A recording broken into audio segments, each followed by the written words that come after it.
Thank you. Thank you very much. I have a confession I need to start with. I am not a campaigner. I'm a journalist.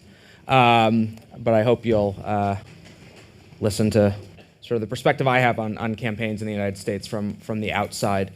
I sort of came to this question about how campaigns are innovating after the 2008 election, when I was a reporter for the Boston Globe newspaper and spent almost a year and a half out covering the presidential campaign. I covered it largely the way that those of you who consume information about American elections see them. I spent a lot of time looking at the candidates.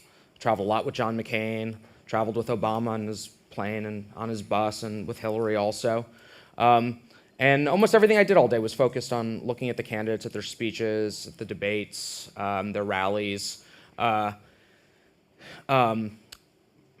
at the core of it was a sort of mission that I think is at the heart of most campaign coverage, certainly in the United States, but in other national elections, which is the sort of goal to identify early on the one big thing or the big things on which the campaign will pivot. Can you sort of identify, what's the one issue that'll be decisive, or what's the sort of important strategic decision that a campaign makes, or what'll be the moment or the event that's transformative, or what's the one state or one county or media market in which the sort of whole national election will swing.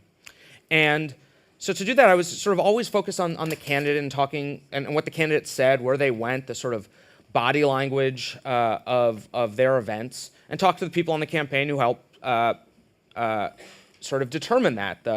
The media consultants who helped shape the language of the candidate, the pollsters who helped explain why the candidate was going where he or she was going, why they were saying what they were saying.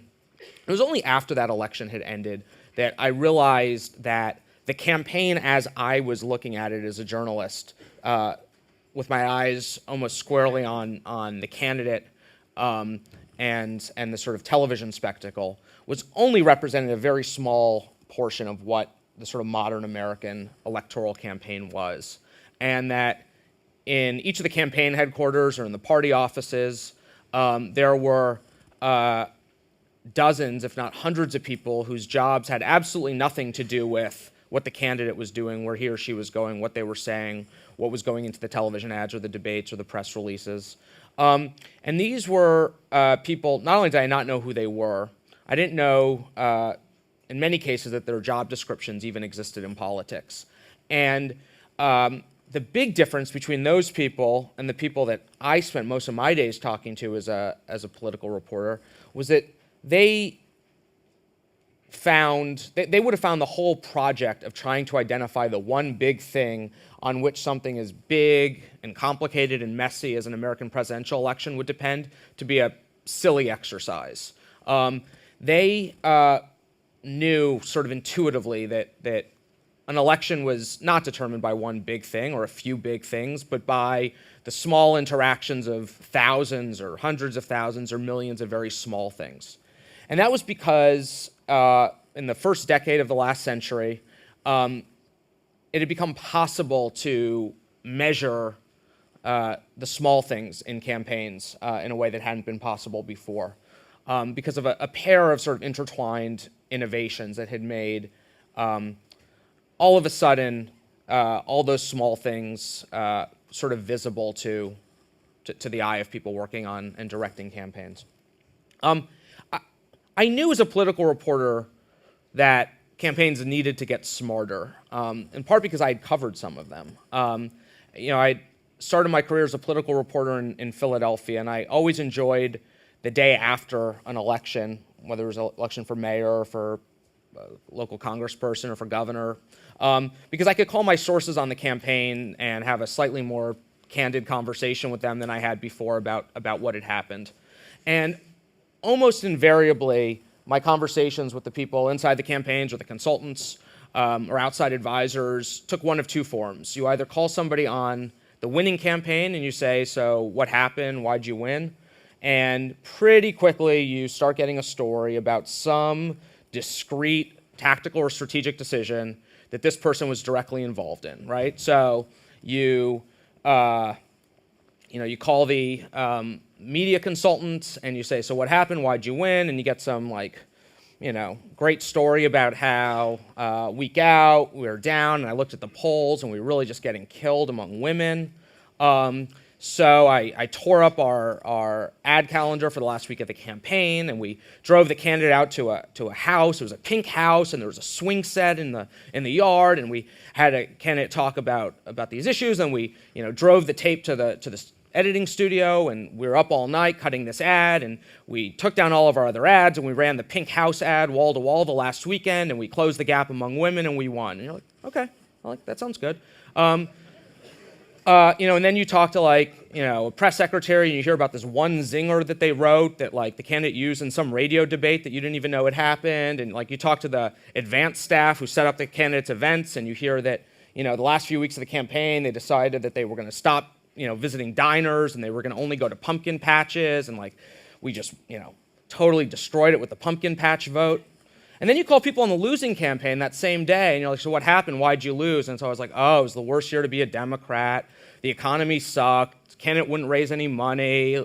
And you realize at its core, people weren't just being self-serving in this, but that there was a fundamental inability to attribute blame or to take credit in an intellectually honest way for something as sort of decisive as why you win and why you lose. And that all these things that campaigns do, the rallies at the pumpkin patches, or the language in the debates, or the size of a television buy, were sort of unmeasurable, and then people just sort of told stories about what seemed to work and what didn't. And so that was fundamentally the way I think that the campaign brain worked until around the 2000, which is,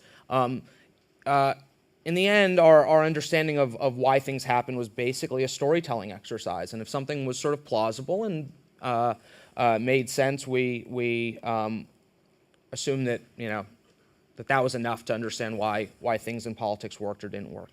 And so the story that I tell in my book is about how, in essence, that campaign brain grew or matured because of two innovations that came to electoral politics from worlds far outside it. And the first of those is, at its core, an innovation coming from the corporate world or from consumer marketing, which is all the data that's become available on individual voters. And both our election laws and our privacy laws are a lot different than they are in, I assume, almost all of your countries. So let me tell you a little bit about what we know about voters in the United States. When you register to vote, you give your name and your address and your gender, your age, because you give a date of birth. In some states, your race or ethnicity. In most states, you pick a party that you're registered with. And then on that registration form, every time you go vote in an election, a primary election or a general election, or, for everything down to school board, a record is kept about whether you turned out or not. And that's all a publicly available document. And so it became possible in the 1960s with basic innovations in punch card computing to take all of those voter registration records and make the lists digitized. And eventually, starting in the 70s, people were able to layer on geographical information based on your address from the census, which tells us a little bit about the demographic complexion of your neighborhood, the types of households, race or ethnicity, education levels, income, and take political information about your precinct or your district, how it votes, its registration edge. And even if I don't know things about you, I can start to draw assumptions based on the few hundred people who live around you. And through the 90s, targeting of voters was done at the level of the categories that were available in those fairly primitive databases. Big political categories like, are you a Democrat or Republican? Do you vote in primaries? Are you a woman? Are you between the ages of 30 and 40?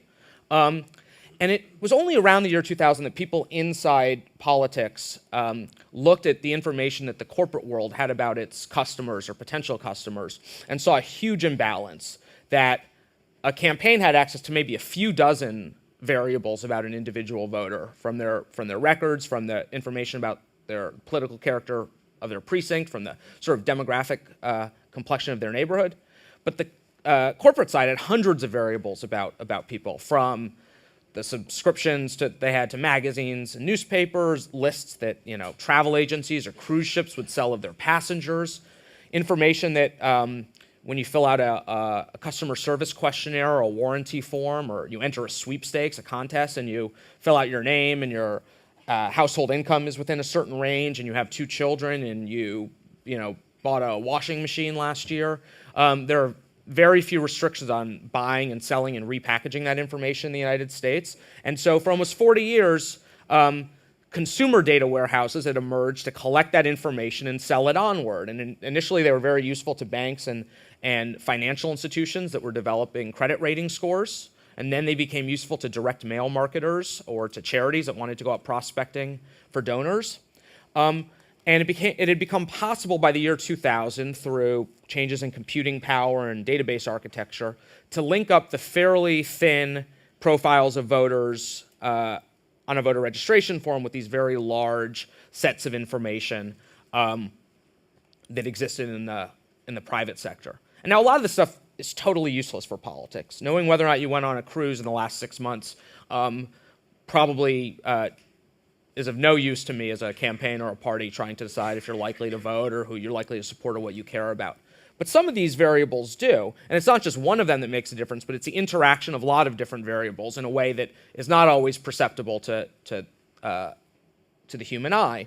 And so people in politics started using statistical modeling techniques to look at the interaction of all of those hundreds or even thousands of different variables in projecting the 2 questions that campaigns care most about, which is, how likely are you to vote? I mean, I think all of us are in countries where there's no compulsory voting, so whether or not you will vote is a big question.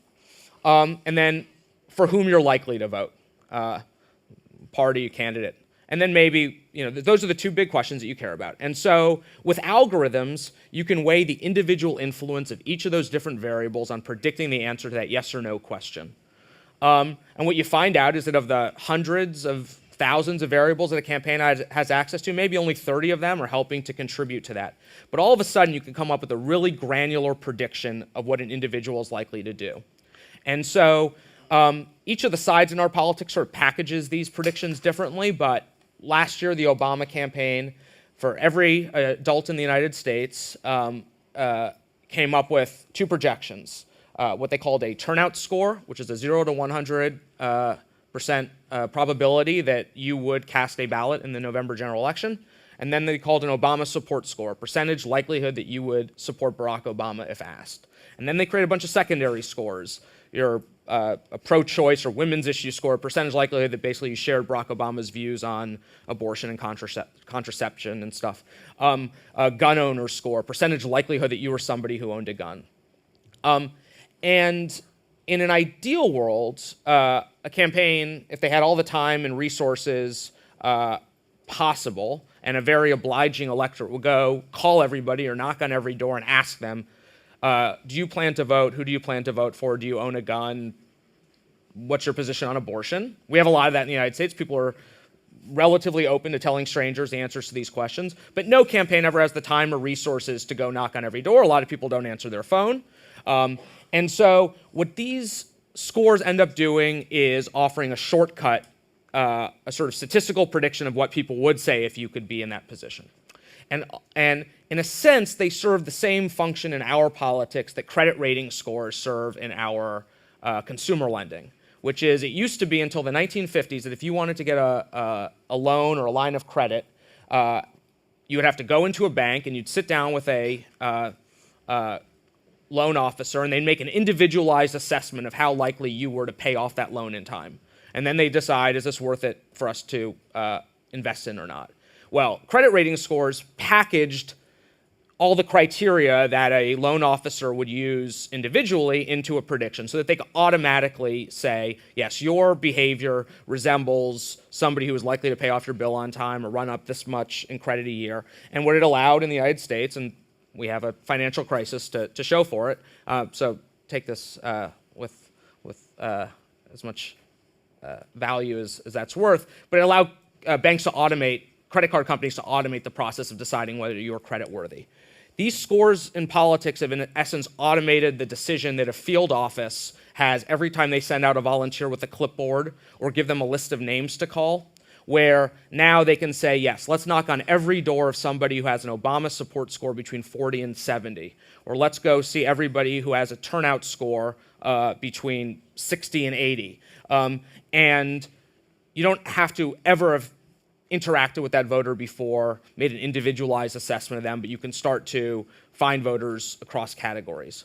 And what it means is that, in essence, voters have become liberated from the big categories that they were stuck in before. It used to be that you would say, okay, we're going to send this piece of mail to all Republican women who vote in primaries between the ages of 20 and 40, because those were the categories that were on a voter registration form or were on your poll.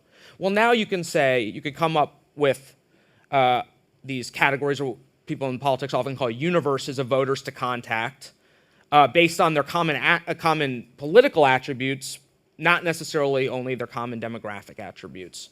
And in essence, it's unmoored voters from being stuck in these big demographic categories or geographies. And I think one of the underappreciated reasons that Barack Obama was able in 2008 and then in 2012 to so rapidly expand the electoral college map, and in 2008 win states like Virginia, North Carolina, where there had not been a sort of standard, a strong Democratic Party organization or a standard Democratic math of how you get enough votes to win, was that all of a sudden any voter in the state became equally targetable, where Obama could go to counties where he was only going to win 20% of the vote, in rural southwestern Virginia, but say, we can turn that into 22% of the vote if we go after these targets. And maybe it was only a few hundred people, but if you have a few hundred people, you might know which, that you go to a block, you no longer have to knock on all the doors or none of the doors, but you can knock on 5 of the doors.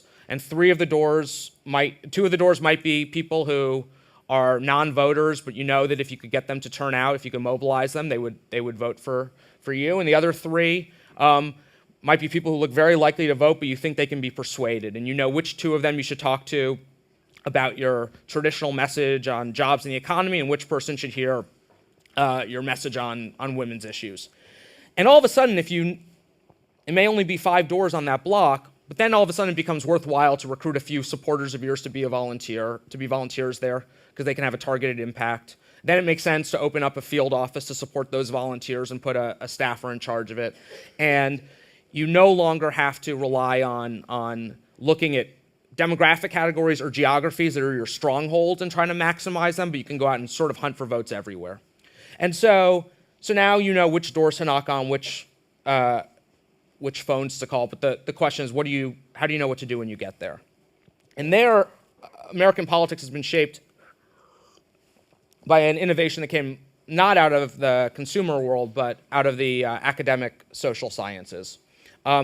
I tell a story in my book of 2 professors at Yale, Don Green and Alan Gerber, who in 1998 went and did something fairly radical for political scientists. They went out and did an experiment. Political scientists were very slow to do sort of real-world field research for some reasons that are good and some reasons that are pretty bad. But in the fall of 1998, we had a congressional midterm election that November, and they wanted to test a very basic question of voter behavior, which is, can you make somebody more likely to vote, basically? And so they partnered with a League of Women Voters group, which is a nonpartisan, nonprofit group that's exists in the United States for like 100 years to try to get people more involved in politics. And they set up, in essence, a pharmaceutical trial. Instead of randomly assigning people to get drugs or placebos, their guinea pigs would be voters, and they'd randomly assign them to get types of political communication. And so these 2 academics randomly assigned voters in New Haven, Connecticut, where Yale is based, into one of 4 groups. 1/4 of them received a pre-election get out the vote reminder by mail on a postcard. So it's nonpartisan. It was just said, there's an election coming up on Tuesday, go vote. 1/4 of them received this message over a phone call from a paid call center in Omaha, Nebraska. A quarter of them received a pre-election reminder to vote from an in-person visit from a canvasser. Most of those were graduate students at Yale. And then a quarter of them were in a control group, and they got nothing. And because our voter registration records are public, you could go back after the election to the county office, and you could see who voted and who didn't. And it turns out that the people who got the reminder by phone saw no increase in their likelihood of voting. The people who got the mail saw a small but appreciable increase in their likelihood of voting. And the people who had the in-person visit, there was a massive boost. Now, Gerber and Green actually had trouble getting this finding published in a political science journal. In my book, I think I describe it as an embarrassingly practical insight.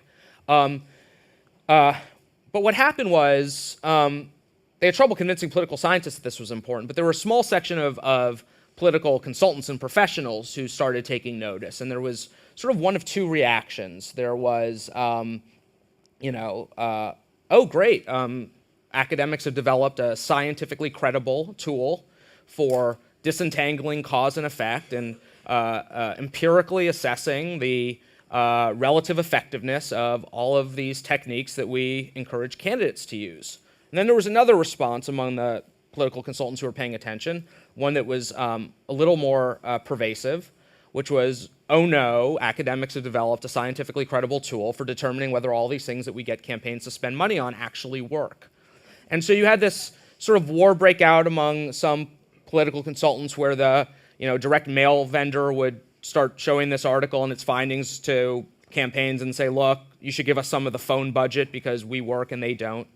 But you had a small group of political consultants, mostly on the left, in the sort of permanent institutions on the left in Washington, labor unions, some of the women's and environmental groups, who said, wow, this is really useful.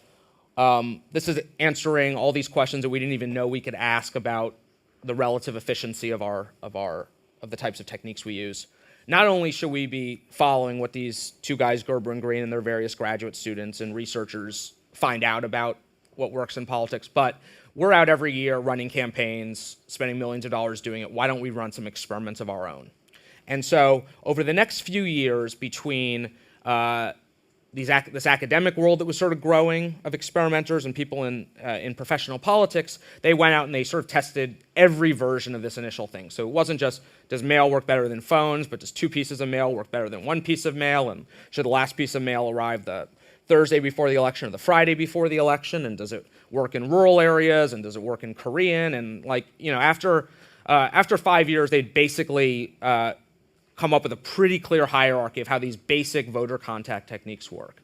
And what they saw time and time again was that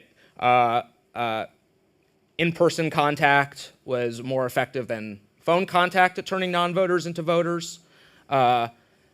In-person visit or phone call from a volunteer was more effective than that same visit from a paid canvasser or a paid caller. They ran experiments where somebody didn't introduce themselves as a volunteer or a paid worker, but it turns out that people on the other end can tell whether somebody is actually sincere and invested or not. The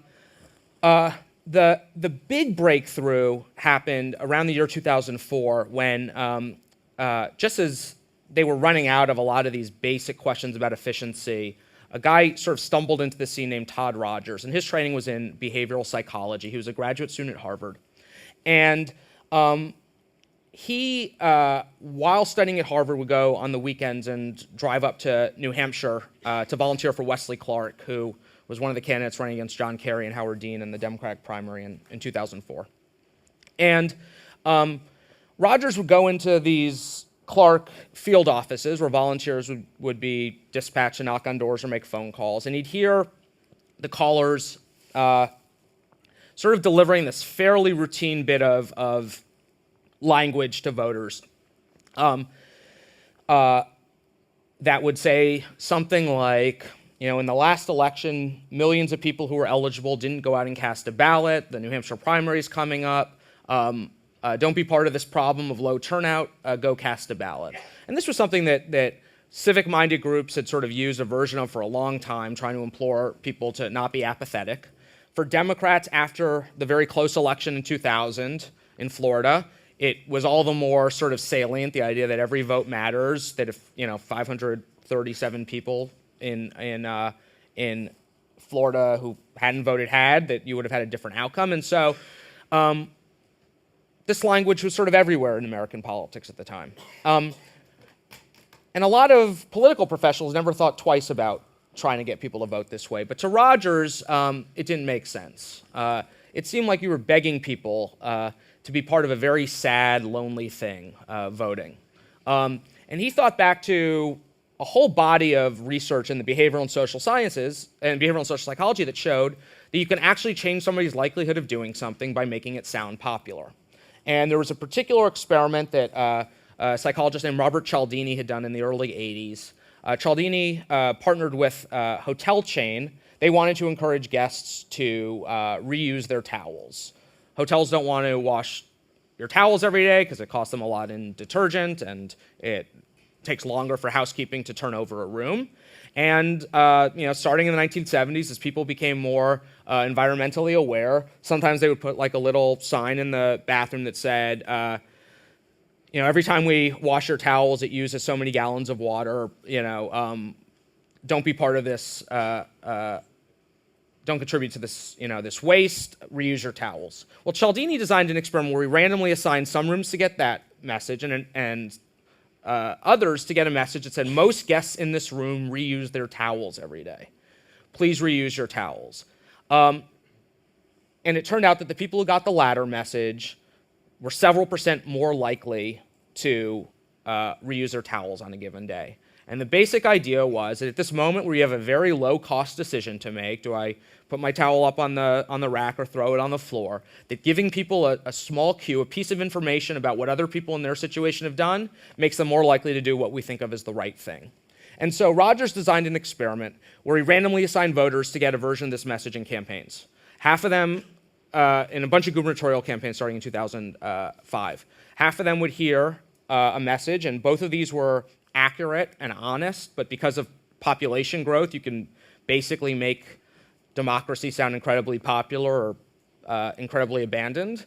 And half people heard a message that said something like, in the last election for governor of New Jersey, more people voted than any other election in New Jersey history. We expect long lines at the polls next Tuesday. Go out and vote. And the other people heard, turnout in the last election for governor of New Jersey was lower than any other election in the state's history. Don't be part of this problem of low participation. Get out and vote.